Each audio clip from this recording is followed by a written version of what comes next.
안녕하세요, 퍼포맨입니다. 자, 오늘은 제가 요즘 GFA 광고에 좀 집중하는 분들이 좀 많이 생긴 것 같아요. 그래가지고 GFA 광고 매체에 대한 관심이 좀 높아진 것 같아서, 근데 유명하다고 좀 광고주분들이 많이 실수하는 게 뭐 이 매체 좋다 이러면은 깊게 공부하지 않고 좀 기본적으로 알아야 되는 지식들이 있는데, 그런 거를 좀 생각을 안 하고 바로 광고를 집행하시는 분들이 생각보다 많습니다. 그래가지고 이것만 알아도 효율적으로 세팅할 수 있다 싶은 아주 큰 세 가지만 조금 제가 영상을 한번 찍어서 설명을 좀 드리려고 해요. 진짜 딱 이 세 가지만 지켜도 제가 볼 때는 효율을 잡는 데는 전혀 어려울 것은 없습니다.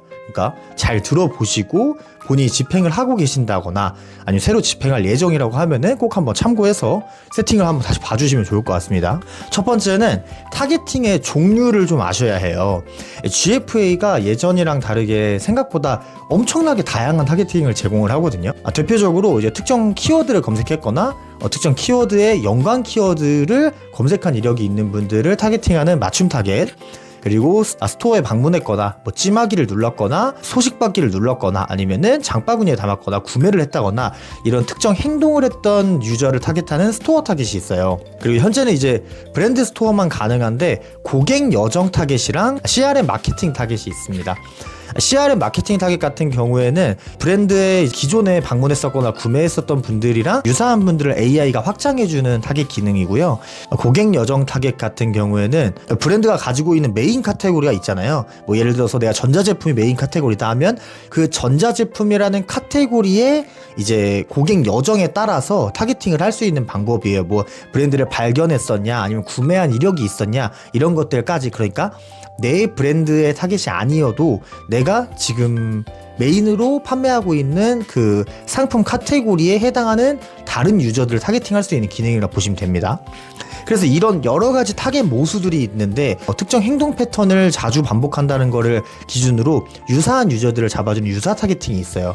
이 정도 타겟팅의 종류 정도는 알고 있으셔야 되는데, 이런 각 타겟팅의 특징을 모르는 상태에서 그냥 생성할 수 있네, 이런 타겟팅도 있네 하면서 아무 기준 없이 세팅을 하게 되면 내가 나중에 어떤 타겟한테 집중을 해야 되는지, 그리고 어떤 타겟에서 성과가 나오고 어디서 나오지 않았는지, 그리고 내가 지금 집행하고자 하는 캠페인의 목적에 따라서 무슨 타겟팅을 설정할지 선택을 하기가 어렵게 됩니다. 그러니까 기본적으로 이 정도 타겟팅 정도는 공부를 해주셔야 됩니다. 두 번째로는 이제 GFA 성과가 가파르게 상승하기 시작한 게 카탈로그 캠페인 유형 때문이었어요. 그래서 이 카탈로그 캠페인에 대한 팁인데, 카탈로그 캠페인은 뭐 관심사 타겟팅이라든지 신규 유저에게 타겟팅하는 방법도 있지만 기본적으로 리타겟팅성으로 광고가 많이 집행되는 캠페인 유형이에요. 그렇다 보니까 저희가 이제 뭐 장바구니를 담은 유저라든지 구매하기 직전인 분들한테도 광고가 집행이 됩니다.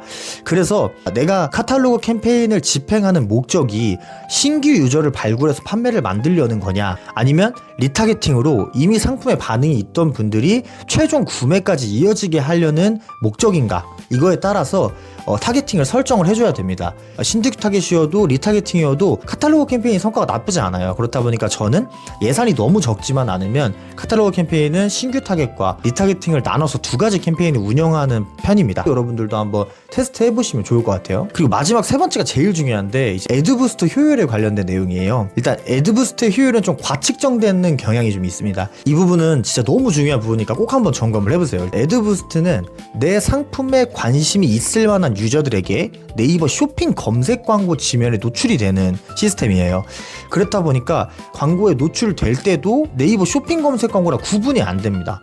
근데 여기서 치명적인 문제는, 우리가 이제 네이버 쇼핑 광고에서 브랜드 키워드 광고 노출을 안 시키잖아요. 또는 뭐 50원으로 따로 세팅해서 노출한다거나. 그러니까 브랜드 키워드라는 건 예를 들어서 제가 퍼포맨이니까 뭐 퍼포맨 마이크다 이러면은 마이크로 검색한 사람들은 우리가 그 타겟팅 하려고 하지만, 퍼포맨 마이크라는 키워드를 검색한 사람한테는 광고 비용을 많이 안 쓰려고 하잖아요. 이런 게 이제 브랜드 키워드인데, 애드부스트는 브랜드 키워드에서도 광고가 노출된다는 사실이에요. 심지어 CPC도 높게 유입이 됩니다. 뭐 그런, 당연히 뭐 브랜드 키워드, 뭐 퍼포맨이라는 걸 알고 있는 분들이니까 퍼포맨 마이크라는 키워드를 검색하면 당연히 성과는 잘 나오겠죠. 근데 이 키워드에서 높은 CPC를 내면서까지 유입을 받는 거다 보니까 성과는 좋게 나오지만 실질적으로는 무의미한 집행일 수도 있다는 거예요. 이 부분이 심지어 타겟팅이 안 됩니다.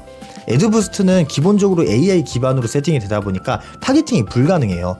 그래서 성과가 아무리 잘 나오고 브랜드 키워드에 몰려서 뭐 집중이 된다 하더라도 그걸 저희가 막을 수 있는 방법이 없어요. 그렇다 보니 애드부스트를 단순히 성과가 잘 나오니까 많이 집행해야겠다라는 생각으로 예산을 투여했다가는 별로 도움이 되지 않는 광고비 지출이 될 수 있으니까 꼭 확인해 보시면 좋을 것 같아요. 게다가 애드부스트 같은 경우에는 스마트 스토어 센터에서 판매 명확하게 구분해서 확인이 가능해요. 전체 채널 기준으로 분석을 해보시면 애드부스트는 딱 나눠져서 나옵니다. 근데 이 애드부스트의 성과가 실제로 우리 이제 광고 시스템에 잡히는 성과랑 비교했을 때 차이가 굉장히 많이 나요.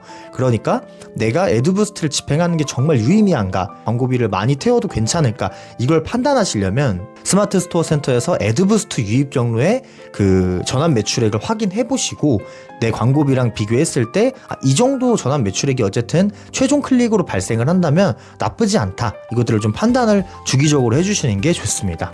뭐 이렇게 이제 GFA 성과를 좀 잡을 수 있는 가장 중요한 이론 3가지를 좀 설명을 드렸는데요. GFA도 지금 핫해지고 있는 채널이니까 쓰시는 광고비만큼 원하는 성과까지 달성할 수 있길 바랍니다. 그리고 뭐 필요하시다고 하면 GFA 대행도 얼마든지 가능하니까 편하게 문의해 주시면 좋을 것 같습니다. 그럼 안녕.